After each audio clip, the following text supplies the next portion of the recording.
بڑا معروف شعر ہے کہ مختصر سی میری کہانی ہے، مختصر سی میری کہانی ہے، جو بھی ہے ان کی مہربانی ہے، جو بھی ہے ان کی مہربانی ہے، اور جتنی سانسوں نے ان کا نام لیا بس وہی میری زندگانی ہے۔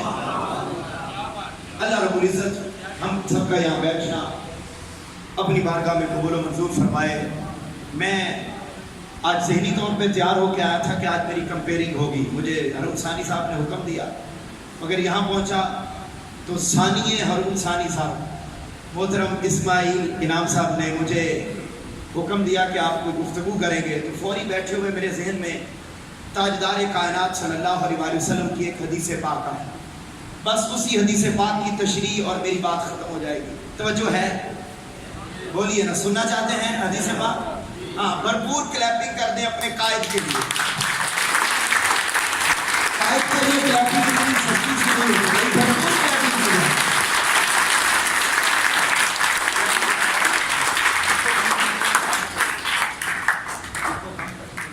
اس کی کو کم کر کے آواز کھول دے، کون اس کو؟ تاجدار کائنات صلی اللہ علیہ وآلہ وسلم کی حدیث پاک۔ ایک روز تاجدار کائنات صلی اللہ علیہ وسلم، بہترین ہو، تاجدار کائنات صلی اللہ علیہ وآلہ وسلم صحابہ کرام کے درمیان بیٹھے ہیں۔ صحابہ کرام نے سوال کیا، یا رسول اللہ، پہلے یہ ہوتا تھا ایک نبی آتا تھا، وہ چلا جاتا تھا، جب دین کی قدریں مٹنے لگتی تھی دوسرا نبی آ جاتا تھا، وہ چلا گیا، پھر دین کی قدریں مٹنے لگی دوسرا نبی آ گیا، کرتے کرتے حضرت آدم علیہ السلام سے لے کر آپ تک 1,24,000 کم و بیش نبی اور رسول آ گئے۔ یا رسول اللہ، آپ ہیں اللہ کے آخری نبی اور رسول، جب اب دین کی قدریں مٹنے لگے گی، پھر جب معاشرہ بے راروی کا شکار ہو جائے گا، پھر جب ملکوں کا نظام یزیدی صفات میں، فرعونی صفات میں جکڑا جانے لگے گا، تو پھر اس دین کی قدروں کو زندہ کون کرے گا؟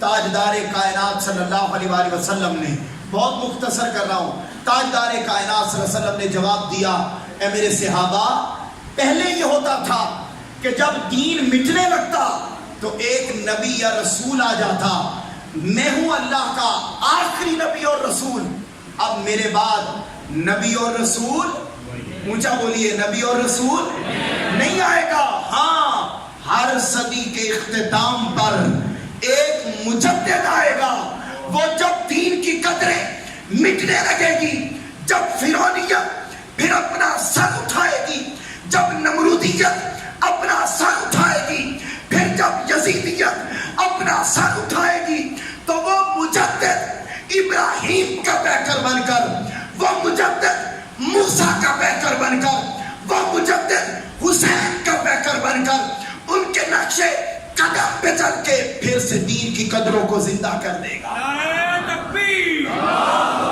نعرہ رسالہ، نعرہ حیدری۔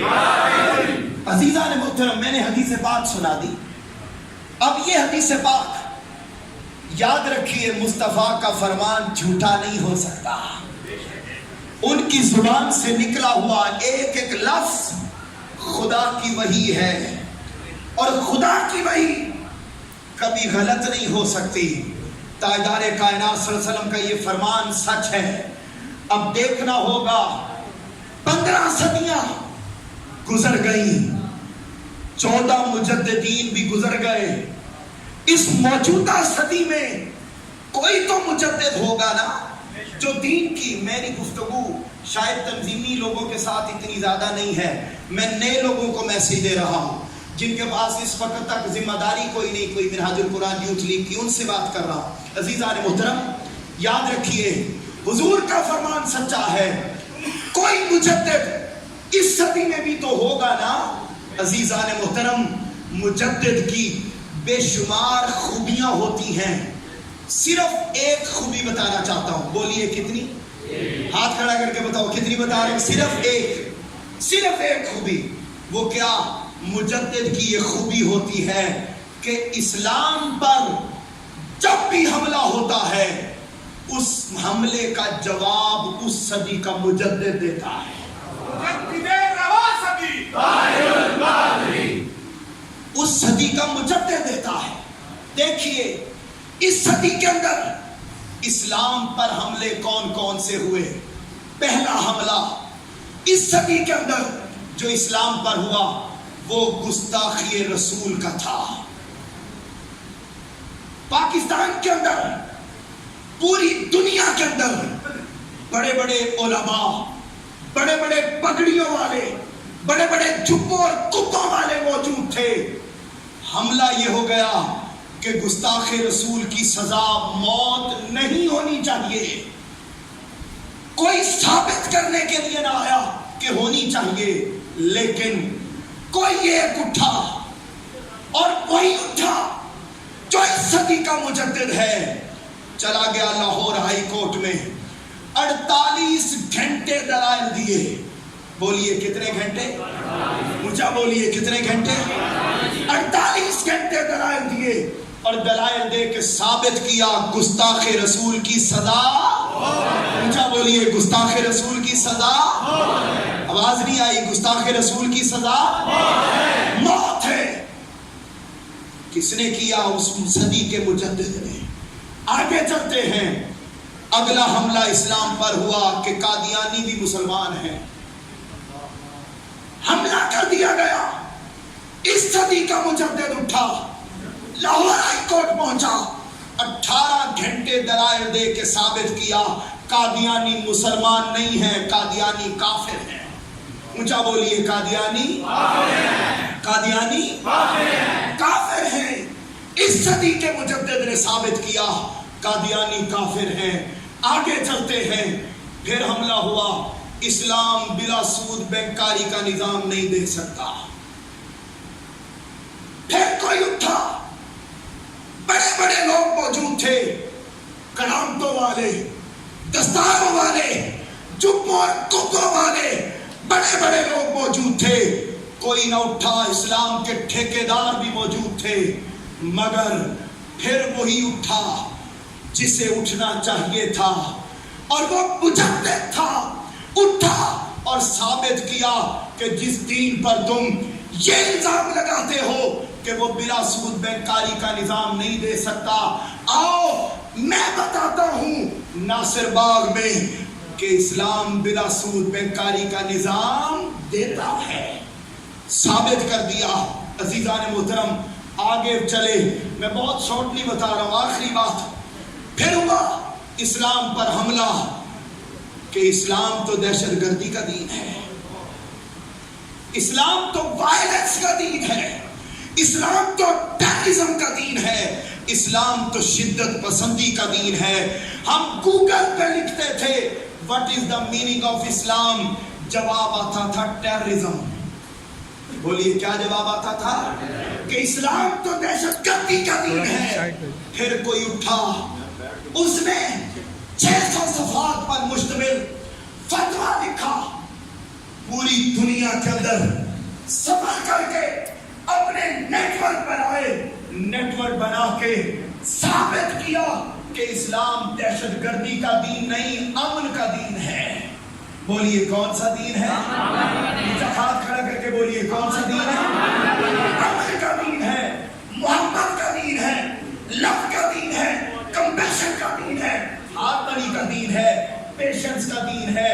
اور وہی گوگل جو 9/11 کے واقعے کے بعد لکھتا تھا کہ اسلام دہشت گردی کا دین ہے، آج آپ گوگل پہ لکھیں، آج آپ گوگل پہ لکھیں what is the meaning of اسلام، جواب آتا ہے دنیا کا سب سے قرآن دین اگر کوئی ہے تو تاجدار کائنات محمد مصطفیٰ کا دین اسلام ہے.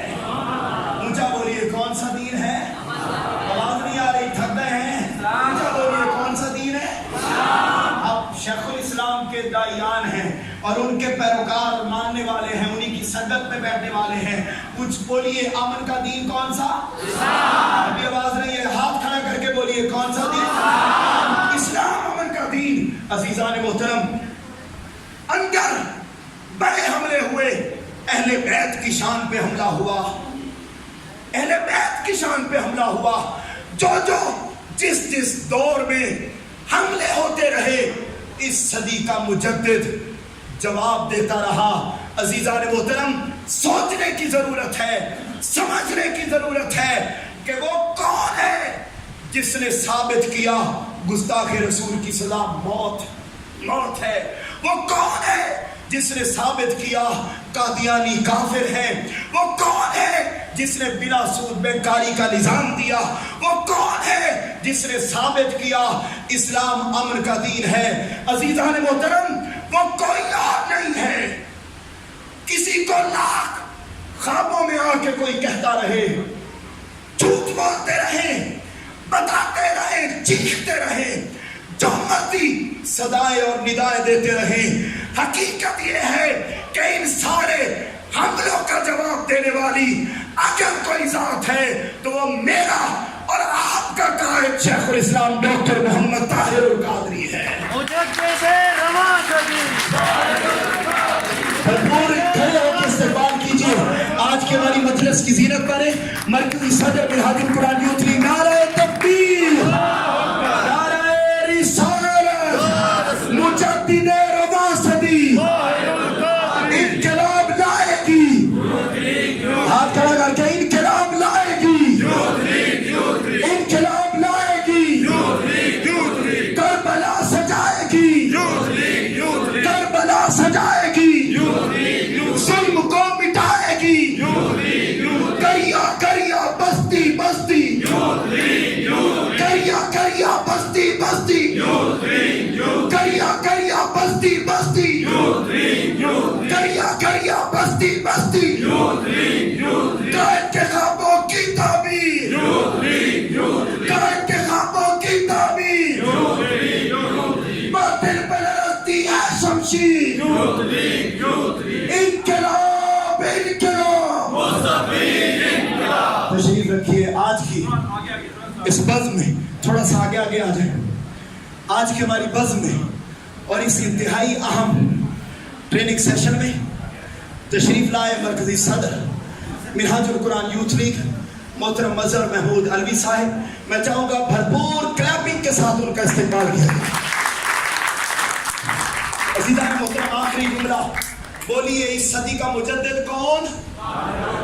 بولیے مجدد کون؟ بولیے مجدد کون؟ مجدد رواں صدی، قائد کا نعرہ بلند ہونا چاہیے، مجدد رواں صدی، فلک شگاف نعرہ ہونا چاہیے، مجدد رواں صدی، ہاتھ بلند کر کے مجدد رواں صدی، مجدد رواں صدی، مجدد رواں صدی، مجدد رواں صدی۔ ثابت ہو گیا کہ مجدد رواں صدی شیخ الاسلام ڈاکٹر محمد طاہر القادری ہیں۔ تو بتائیے، آخری سوال اور دعوت گفتگو دے رہا ہوں، بتائیے مجھے کہ کیا ہمیں ان کا دست و بازو بن کر کام کرنا چاہیے یا نہیں؟ ہاتھ کھڑا کر کے بتائیں، کرنا چاہیے؟ صرف یہاں یا جب ہم فیلڈ میں آپ کو فون کریں تو آپ جواب دیں گے؟ ہم آپ سے رابطہ کریں تو کام کے لیے تیار ہوں گے؟ انقلاب لانے کے لیے تیار ہیں؟ آپ کھڑا کر کے بتائیں، انقلاب کے لیے تیار ہیں؟ عزیزان محترم، ہم لوگ چراغوں کی طرح ظلمت شب میں، آپ لوگوں کی نظر کر رہا ہوں، ہم لوگ چراغوں کی طرح ظلمت شب میں جل جل کے لوگوں کو جلا دیتے رہیں گے۔ آندیاں آئیں، طوفان راہوں کو مٹا دیں، ہم پھر بھی لوگوں کو منزل کا پتہ دیتے رہیں گے، ہم پھر بھی لوگوں کو منزل کا پتہ دیتے رہیں گے، ہم پھر بھی لوگوں کو منزل کا پتہ دیتے رہیں گے۔ آپ کی ان بھرپور کلیپنگ میں دعوت گفتگو دے رہا ہوں قائد یوتھ مرکزی صدر منہاج القرآن یوتھ لیگ محترم مظہر محمود علوی صاحب۔ انقلاب لائے گی، نعروں کے ساتھ استقبال کیجیے، انقلاب لائے گی،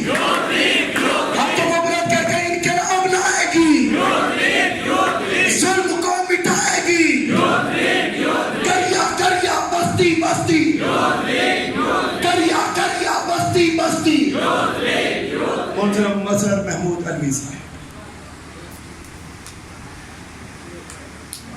بسم اللہ الرحمن الرحیم.